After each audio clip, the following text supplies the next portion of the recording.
आज हम शुरू करने जा रहे हैं एनसीईआरटी कक्षा 9 का पहला अध्याय, जिसका नाम है संख्या पद्धति। संख्या पद्धति में सबसे पहले हम प्राकृत संख्याओं के बारे में जानेंगे। प्राकृत संख्या क्या होती है? साधारण गिनतियों का समूह प्राकृत संख्या कहलाता है। साधारण गिनतियों के लिए जो समूह का हम यूज करते हैं या साधारण गिनतियाँ जैसे 1, 2, 3, 4 डैश इन्फिनिटी तक का हम जो भी संख्याओं का उपयोग करते हैं वो क्या कहलाते हैं? गिनती की संख्याओं का उपयोग करते हैं, वो प्राकृत संख्या कहलाती है। फिर क्या आती है? पूर्ण संख्या। पूर्ण संख्याओं में क्या होता है? पहले से हमारे पास क्या थी? प्राकृत संख्याएं थी। अब उसमें क्या हो गया? हम जीरो अगर शामिल कर दे तो क्या बनने लग जाता है? पूर्ण संख्या बनने लग जाता है। शून्य और प्राकृत संख्याओं का संग्रह क्या कहलाता है? पूर्ण संख्या कहलाता है। इसे हम किससे दिखाते हैं? W से दर्शाते हैं। उदाहरण के लिए जैसे जीरो और प्राकृत संख्या जैसे 1, 2, 3, 4 डैश इन्फिनिटी तक का हो गया। पूर्णांक। पूर्णांक क्या होते हैं? पूर्णांक में ऋण पूर्णांक भी आता है, शून्य भी आता है और धन पूर्णांक भी आता है।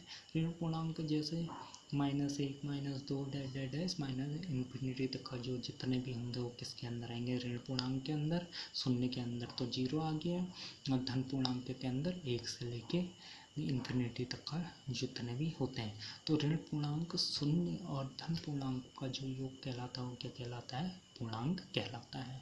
इसके बाद क्या आता है? परिमेय संख्याएं आती हैं। परिमेय संख्या क्या होती हैं? ऐसी संख्याएं जिन्हें हम P/Q के रूप में लिख सकते हैं, वो क्या कहलाते हैं? परिमेय संख्याएं कहलाती हैं। और यहाँ P और Q क्या होना चाहिए? पूर्णांक होना चाहिए और Q का मान 0 नहीं होना चाहिए। उदाहरण से समझते हैं। 3/2 हो गया, जैसे 1/2 हो गया, जैसे 5/2 हो गया। ये सब संख्याएं क्या कहलाती हैं? परिमेय संख्या कहलाती हैं। इसके अलावा जो शांत दशमलव वाले भी संख्याएं होती हैं वो परिमेय संख्याएं होती हैं। शांत दशमलव का मतलब क्या है? ऐसे नंबर जिनका दशमलव प्रसार रुक जाए यानी शांत हो जाए। जैसे 0.20 रुक गया है ना, तो ये शांत है। जैसे 0.3, 5, 8, 6 रुक जाना चाहिए कहीं पे। जैसे 0.3, 8, 4, 2, 9 ये क्या हो गए? सब शांत दशमलव वाले कहलाते हैं और ये भी क्या होते हैं? सब परिमेय संख्याएं होती हैं। अशांत दशमलव परंतु आवर्ती। अशांत दशमलव मतलब जिनका दशमलव प्रसार शांत ना होकर क्या होना चाहिए? अशांत होना चाहिए परंतु आवर्ती। आवर्ती का मतलब क्या होता है? जो रिपीट हो रहे हैं। रिपीट का मतलब जो बार बार आ रहे हैं। जैसे अशांत तो है 3, 3, 3, 3, 3, 3 डैश। अशांत तो है लेकिन क्या हो रहा है? बार बार आ रहा है, पुनरावृत्ति हो रही है, इसलिए इसको क्या कहते हैं? अशांत दशमलव परंतु आवर्ती वाला कहते हैं। और ये भी क्या होता है? परिमेय संख्या होती है। जैसे 0.454545 या 0.703 इसके ऊपर बार लगा दे तो इसको भी क्या कहते हैं? आवर्ती वाले को कहते हैं। और ये सब क्या होती है? परिमेय संख्याएं होती हैं। परिमेय संख्याओं के बाद हम किसके बारे में पढ़ते हैं? अपरिमेय संख्याओं के बारे में। अपरिमेय संख्याएं क्या होती हैं? ऐसी संख्याएं जिन्हें P/Q के रूप में व्यक्त नहीं किया जा सकता, उन्हें क्या कहते हैं? अपरिमेय संख्याएं कहते हैं। और अपरिमेय संख्याएं जैसे √2, √3, √5 ये सभी संख्याएं क्या होती हैं? अपरिमेय संख्याएं होती हैं। इसके बाद क्या आता है? अशांत व अनावर्ती। अशांत जो दशमलव प्रसार वाले होते हैं या अनावर्ती वाले भी होते हैं, वो सब भी क्या कहलाते हैं? वो सब क्या कहलाते हैं? अपरिमेय संख्या कहलाते हैं। जैसे 0.3, 5, 8, 7, 6, 5, 4, 3 चलते रह रहा आगे को चलते रह रहा, रुक के नहीं रह रहा, तो इसको क्या कहेंगे? अशांत आवर्ती अनावर्ती वाला कहेंगे। और ये क्या कहलाएगा? अपरिमेय संख्या कहलाएगा। जैसे 0.01, 2, 5, 8, 7, 6, 5 क्या चलते रह रहा है, तो ये सब क्या कहलाएंगे? अपरिमेय संख्याएं कहलाएंगी। हमने किस किस चीज़ के बारे में पढ़ा? सबसे पहले हमने पढ़ा प्राकृत संख्याओं के बारे में। प्राकृत संख्याएं क्या होती हैं? 1, 2, 3 डैश जो इन्फिनिटी तक का जाती हैं उन्हें प्राकृत संख्याएं कहलाते हैं। जो गिनतियों में हम साधारण गिनतियों में इस्तेमाल करते हैं उन्हें प्राकृत संख्याएं कहलाते हैं। उसके बाद हमने पूर्ण संख्याओं के बारे में पढ़ा। जीरो और प्राकृत संख्याओं को मिला के क्या बनता है? पूर्ण संख्याएं बनता है। उसके बाद हमने पूर्णांक के बारे में पढ़ा। ऋण पूर्णांक, शून्य और धन पूर्णांक मिला के क्या बनते हैं? पूर्णांक बनते हैं। उसके बारे में हमने परिमेय संख्याओं के बारे में पढ़ा, जैसे 3/2, 1/2, 5/2। इसके अलावा शांत दशमलव वाले, अशांत दशमलव वाले और आवर्ती वाले भी क्या होते हैं? परिमेय संख्याएं। इसके बाद हमने क्या पढ़ा? अपरिमेय संख्याओं के बारे में पढ़ा, जिन्हें P/Q के रूप में व्यक्त नहीं किया जा सकता। √2, √3, √5 और अशांत अनावर्ती वाले भी क्या होती हैं? अपरिमेय संख्याएं होती हैं। अब हम शुरू करने जा रहे हैं प्रश्नावली 1.1 का पहला प्रश्न, जो क्या कहता है? क्या शून्य एक परिमेय संख्या है? क्या आप इसे P/Q के रूप में लिख सकते हैं, जहां P व Q पूर्णांक है और Q ≠ 0 है? तो क्या कर सकते हैं?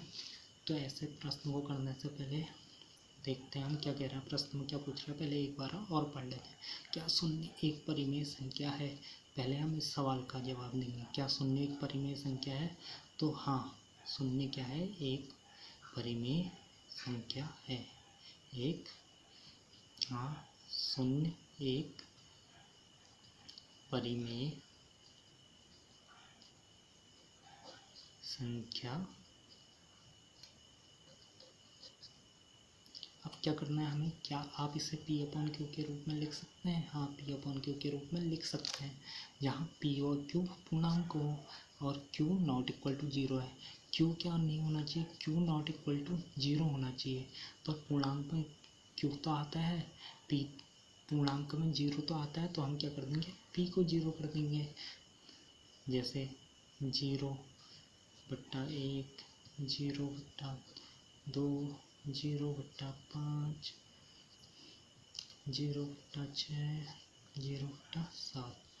ये सब क्या है? शून्य को हमने क्या कर दिया? परिमेय संख्या के P/Q के रूप में लिख दिया।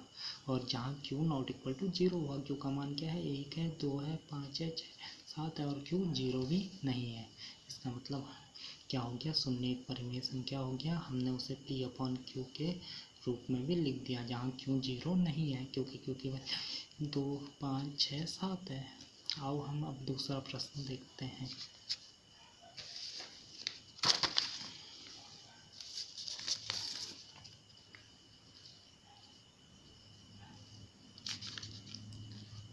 तीन व चार के बीच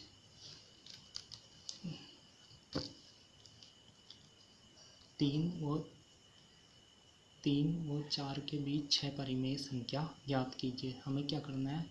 3 और 4 के बीच क्या करनी है? 6 परिमेय संख्याएं ज्ञात करनी है। तो हम इसको कैसे करते हैं?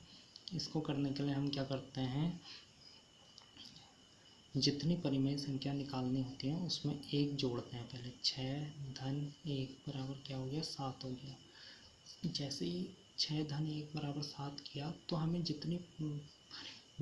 जिसके बीच में परिमेय संख्या निकालनी होती है उसको ऊपर नीचे क्या करते हैं? 7 से गुणा और भाग कर देते हैं। तो कितना हो गया? 7 या 21/7। वैसे ही 4 के बीच में भी निकालना है। 7/7, 7 को 28/7। तो अब क्या हो गया? 21/7 और 28/7 के बीच में हम 6 परिमेय संख्याएं लिख देंगे। जैसे 21/7 व 28/7 के बीच में क्या क्या आएगा?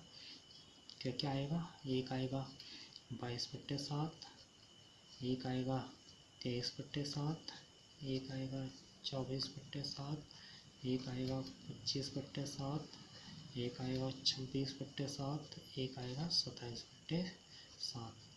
तो क्या क्या हो गई? 22/7, 23/7, 24/7, 25/7, 26